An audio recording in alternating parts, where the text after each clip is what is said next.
Hey everyone, welcome back to another exciting episode of Attack Productions. Today I'm Bancroft, being joined once again by Jimmy, Austin, and like always, Fluff. Howdy. What up? I'm probably still muted, but what's up, people? And today we are actually having our finals. Fluff is returning with the Gogeta build versus Jimmy's Android 16. Now we've actually seen both these decks now in action because Jimmy brought this one last week. Did you do any changes before we get into the action video? While the deck looks very similar from what you see in this gameplay, it is a massive change from what I played originally. Nice, okay. This is a very, very late game finisher type deck. Okay, with that being said, feel free to enjoy. Click those buttons, they're there for a reason. Guys, take it away. Yeah. So, Fluff, I wasn't here for the recording that you did with this deck originally. Yeah. So I'm assuming you kind of explained what the deck wants to do. Would you like to go over that briefly in this? Just briefly, I'll just say it's kind of unison value, union fusion, and then one drop control Zerg. I think that's the way that I described it in the deck profile. So there's a lot of control factors, there's a lot of Zerg, there's a lot of value plays, and I think in this game I get the value engines going really fast. Mm-hmm. So, you'll kind of see that. Tell us a little bit. You mentioned like Android 16 being a late game finisher. What is your goal? Like, what is it that 16 is trying to do? So in this particular build, my original build, I was playing a tricolor version that was that played a pretty aggressive mid-range style, where it could pop off really quickly, but also could be really defensive and in the game in the mid-range area. This variation of the deck is not tricolor. It just plays into ramping up and dropping the 8-drop 17 and 18. I love that card. That card is so good. It is fantastic. Like, throughout the night, that card had just dunked on people. Like, as soon as I put it on the board, it was pretty much game. Like, it is one of the best finishers in the game right now for any deck that can run it. And I knew in this matchup it was going to be very difficult for me to get to that point, because I know how much pressure Gogeta can give and how much those one drops that you put out on the board can really hurt and punish me for doing stuff that I would normally do in any other matchup. Yep. So the deck really didn't get to shine in what it wants to do, because I had to play the deck very weird and take it in. I had to take it more so back into the aggressive route than the I'm going to set back and set on my big revenge blockers and slowly clear the field with my dual attackers. So it was a very interesting matchup, and I actually had a lot of fun in this matchup. Yeah, this was a really good match. I really enjoyed this. I didn't know what to expect, but I felt comfortable putting one drops out against you. Being blue-green, it was kind of it was either a calculated comfortable or an ignorant comfortable. Like, the whole ignorance is bliss. I can either put out a lot of one drops and get a lot of value out of them, or I can put out a lot of one drops and you play something that blows up my entire field, and I've wasted energy up until this point. Yeah, and I after this night, I had a lot of fun with this build, but I do feel like this particular build is not for me. I usually try to play more toolboxy and play into mid-range than play the late game. Yeah. So I decided to revert to the tricolor variant of the deck, because it gives me the removal that the blue-green does not have. Because most of my removal is on the top end, where you are coming in and flying real low with your one drops. Yeah. That I can't really do much about those until turn 5 into turn 6. Yeah. And cards like Heroic Prospect, which, while it's a fantastic card, does almost nothing in this matchup. Because you could just go into the path of just taking your one drops and making those your damage dealers, then pushing with your big bodies. Yeah. Yeah. Heroic Prospect is one of those cards, depending on where you are in the duel, that card is either really good against this deck or really bad against this deck. And this deck just solves Heroic Prospect easily because you have the 1-drops that you can swing with, but you also play Super Kamehameha. So if you're in a position where you haven't established Unison and you're tapping out to play him or tapping out to play the hit, I don't know if you played the hit, but I was kind of half expecting it. Kind of on the turn that we were just in, I don't have Gogeta targets, so I'm kind of slowed to a crawl. I milled the Gogeta target that I really wanted to play, and I didn't mill. I didn't mill the top 5 with my leader that last turn because there was just nothing. I didn't have a Gogeta in hand. Milling wasn't going to add other cards to my hand, so it kind of didn't matter at that point. Makes sense. And would you like to talk about what the 1-drop Gokus there do and the Vegeta as well? Yeah, so the True Fighting Spirit Goku, which is currently the Goku that's on the field, whenever your opponent would activate a counter once per turn, they have to warp 1 card from their hand. But that effect is cumulative, so if you have 3 or 4 Gokus on the field, your opponent will have to warp 3 or 4 cards out of their hand, depending on the number of Gokus you have. The Catastrophic Premonition is a unique critical. If your opponent plays a battle card with an energy cost higher than their current energy, that Vegeta gets plus 10,000 until the end of your next turn. And then the True Fighting Spirit Vegeta is basically if your opponent restands an energy with a non-awakened skill, they have to warp a card from their hand.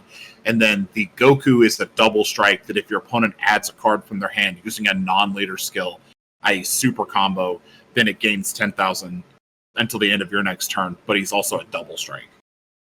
So they all get really big, and then other 1-drops include the BMS, and then the Kai that I put at the bottom of the deck to play out the Pycon for free. So you have a number of different 1-drops to use. And I didn't value BMS in this match because I didn't feel like you would be playing out big cards for cheap. Or I didn't feel like you'd be playing out little cards. So I just didn't value its contribution in the match. The Gokus let me awaken if I want to.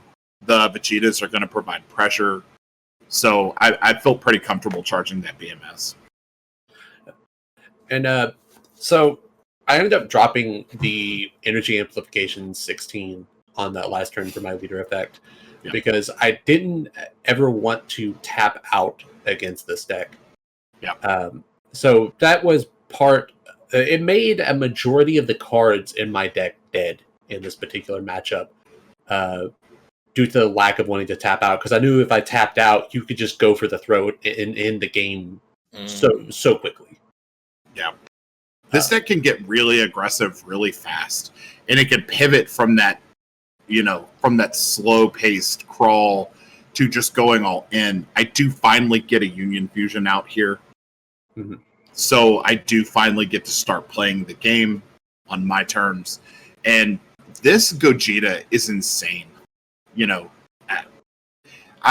my profile, there were a few cards in the deck that are like MVP contenders, but he's in the top 1 or 2.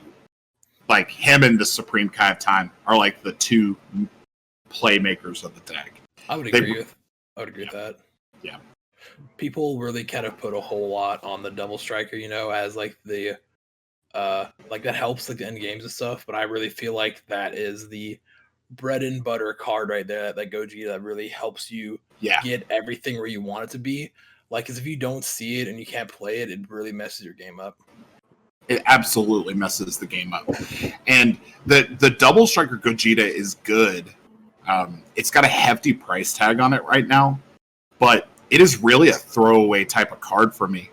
I ended up getting my hands on a few of them before building this deck, and really, optimally, you never want to be tapping 3 to Union Fusion that guy out. You really want him to end up in the warp, so you can play him out with Pycon. Yeah, that really is the best case scenario, and I like Pycon too for this, like just because you don't need the -3. If you get him out just +1 once, he did his job. and people are so terrified of that -3. It's free real estate, you know. Or like they just keep hitting it, and you're just taking away aggro from your leader. And this deck isn't defensive, but that Pycon is such a red herring that your opponent will just waste their entire turn worth of attacks killing that Pycon to just have you play it again for free, which does keep me off of like playing a Gogeta for free. But I'm going to just play a Pycon for free the following turn when the player, you know, the opponent could have just spent those attacks at my life and made me waste cards out of hand, which would reduce the number of comboable cards that I have moving forward. Like we stated in another video, I really enjoy unisons that are like utility, but they aren't necessary for the deck to run. So that way you don't have to waste resources on defending and negating and all that stuff. Yeah. It makes me so happy, and it gives me a lot of less stress when I'm playing the game. Because if I have a unison that's like a big part of the deck and I need it to, you know, be alive, it stresses me out. That was a tiny misplay on my part. The Gogeta goes to the bottom of the deck instead of going to the warp. But I think in the moment, I just put it in the warp. Doesn't matter if there's another one of that Gogeta in the warp, and it probably hurts me not having it in the deck. Yeah, and at this point, I wasn't focusing on where you were placing cards. I was more so focusing on that wall of Gokus that you have out there now. Yeah. And I ended up comboing off one of my negates because I felt like being able to combo that off into a rival 16 was a lot more valuable than dropping 3 cards from my hand to utilize the negate. Yeah. Because 16 is basically a negate in himself that will remove a card due to his revenge. So I felt a lot more comfortable comboing that off because I knew that I was only going to be able to negate maybe twice the rest of the game due to how many Gokus you had on build. Yeah. And I was pretty certain that you weren't going to be swinging with those Gokus and putting them in rest mode for me to attack unless you were going for gain with them. So I was pretty certain that no matter what, I was dropping 3 cards. Yeah. And the whole idea here is to just get you to waste cards. I'm not necessarily going for the game here. I'm just trying to get you to waste. Mm-hmm. I still have the leaders activate main to give another 10k boost to 2 battle cards. The Gokus gain 10,000 on each of their swings. The Vegeta right now is a 25,000 crit, which is really big. But I'm expecting to lose the Vegeta to your Android 16 when you decide to do that. So I'm basically playing as cheaply as I can at this point and trying to get as much aggro on the field as possible. And this is really what makes this deck scary. Yeah. And this is why I called it Zerg control. Because if I'm now Zerging with cards that require to you at least combo 1. Yeah. But if you negate, you're going to lose a ton of hand advantage. And I wanted to make you make the choice there to either KO to prevent me from playing 2 more 1-drops or prevent the critical from swinging through. There you activated a Dimension Magic, which restood 1 of your energy, which the Goku or the Vegeta True Fighting Spirit makes you warp 1 for that effect as well. So to get that 1 Dimension Magic, you had to sacrifice 4 cards in hand. Yeah, and honestly, I didn't realize it was that Vegeta on field. Yeah. If I knew that when I negated, I probably would not have restored the energy. I would have just left it. Would have just tapped the 16 and went completely tapped out. Because I was pretty comfortable with the cards that I had in my hand. I cannot remember if I had the super combo in hand at this point. That might be the reason that I restood the energy, is because I did not have the super combo. Yeah. But I still had the ability to combo with the backside of my leader, so I felt pretty comfortable dropping those cards from my hand. Yeah. The Vegeta is going to be a pretty big wall for you to get over 2 at a 25,000. And of course, during my turn, it'll drop back down to 15,000. But if you want to get rid of it now, you have to go in kind of thick on it. And I'm just trying to dig for something, like anything. Yeah. And right here, you see, I was startled because of the card that I pulled in my hand. I was like, why can you not be an android? yeah, you literally went, why can this card not be an android? And I was like, what card? And you like threw it down, and I was like, fuck, that's like, hey, it's a machine mutant. It's close enough. It's close. Yeah, pretty much. But as we all know, machines ain't androids, yo. So, we just like restart the commentary. Put this one out. It's broken. Done. Oh my god! Come on, guys. But yeah, get Bancroft correct us like we're children. So what are you thinking here? What are your kind of thoughts moving forward? So at this point, I was thinking, do I just try to pass and weather the storm and then get with the clapback? Because I knew that you were going to try to push to kill me this turn. Like, you had a field big enough to do it. You had 4 energy. You had a fat hand at this point. I was going to let you overextend on taking life so that I can just clap back with either Bad Omen from my energy or just try to swing big with a dual attack 16. Yep. And my hand size was really not allowing me to do that. To have a massive defense. One of the ideas that I had was just paying 3 for Heroic Prospect just so I would only have to deal with 1-drop spam, which you had enough 1-drops on field to end the game at that point anyway. Yeah. The goal here is I'm kind of trying to see what you've got to work with. And I have a couple lines of play here. I have the Double Strike Gogeta in my hand that I can push with.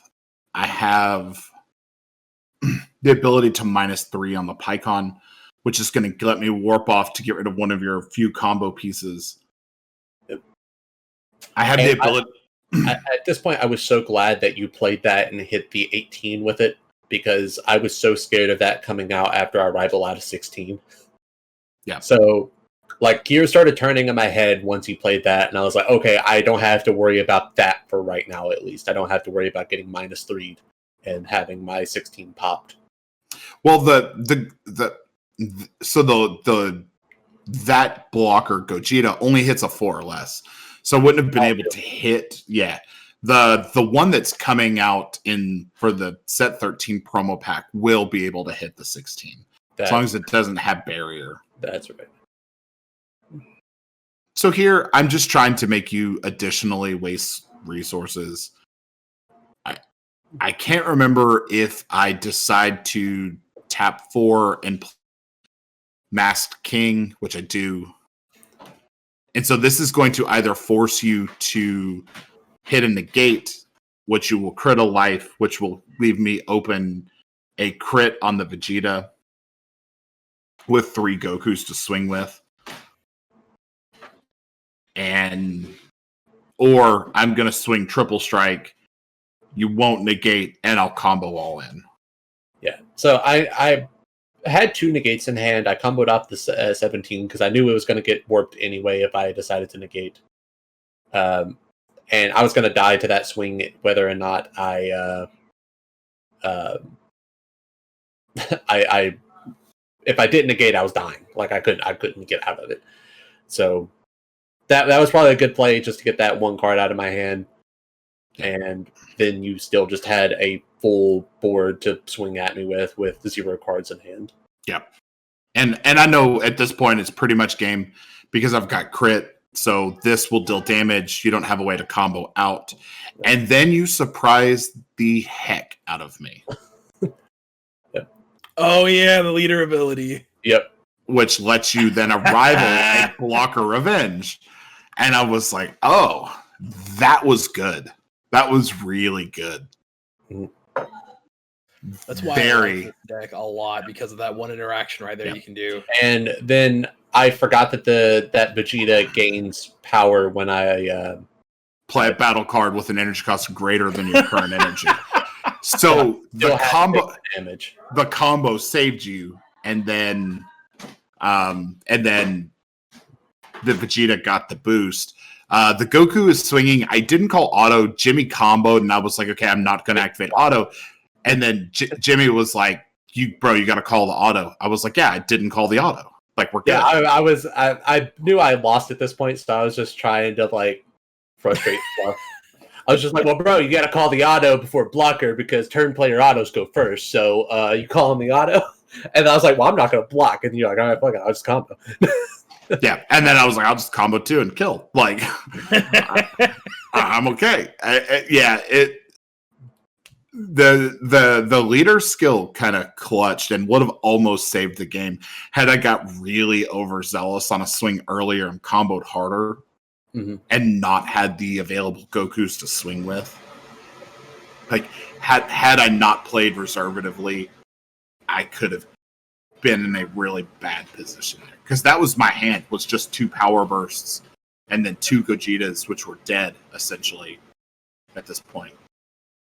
Yeah, the Mass King guaranteeing that 1 damage, and then the Vegeta still getting that critical through. Yeah, those are 2 things I was not accounting for. I was thinking that I might just be able to scrape by bare minimum at like 1 life. I definitely wouldn't have any cards in hand, and I would have used that 16 for my energy. So I was going to have to basically go hard to the cards on that next play, or my next turn. Yeah. So it was still up in the air if the Mass King did not come out. But I think that was a pretty much done deal as soon as I passed that turn.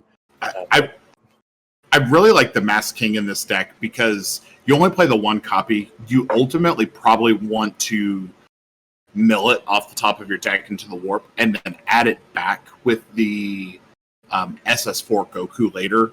Mm-hmm. And so then it either becomes a red herring where your opponent knows you've got it in your hand, so they will preserve resources to intentionally play around that card, or you can then use the card and just beat your opponent if they're not prepared for it. Mm-hmm. So, and that's why I play it at a 1 of, you it's almost like the theory that we've talked about before with the pan and the energy. It just makes your opponent play the game completely differently. Having the knowledge that you run that card will make your opponent play differently. Exactly. And it's usually enough to tilt them off of their game plan. Mm-hmm. Speaking of tilting, thank you all for tuning in. There are buttons. Click them. Look, that was one hell of an ending. I mean, like, they could have been on the edge of their seat and fell right off. So they could have been, tilted to the ground. You don't know this stuff. Look, let me get this. All right. The thing is that I was expecting Jimmy to say something, and Austin's the one that's laughing in the background right now. So, can I use green sleeves for that match? Can you like chroma key out the green and put Logan Paul getting stunnered by Kevin Owens? The problem with that, though, I mean, I probably could. I just have it repeat the entire time. Yeah, you probably find some like cell phone footage that's not copyrighted, and just clip it to your side of the mat instead of Fluff, because his entire play mat is green. But as you guys have expressed in the past in a future video that may one day resurface, I don't do what you guys ask. So with that being said, thank you all for tuning in. There are buttons. Click them like we said earlier. Austin, last words? Yeah, just enjoy the game, guys. Make sure you're not being a jerk and ruining it for others, and just make sure everyone's a nice community and everyone's having fun. Jimmy? Fuck you, Austin. Sappy ass over there. Look at it. Sappy ass. Okay, I was going to check the... Go for the throat. Be awful. Disrespect your judges. I'll remember that. Disrespect your surroundings. And Fluff. Let me know in the comments below what deck I should build next, because I honestly don't know. Battle Evolution Booster was largely uninteresting for me as far as like building a deck. So what should I build? while we wait for set 13. Let me know in the comments below. You should build that Beerus that requires you the 16 energy to win, and that's the only way you can win. Yeah, that sounds worse than Blue Eyes Monday. Read your cards, know your plays, and like always, fluff out.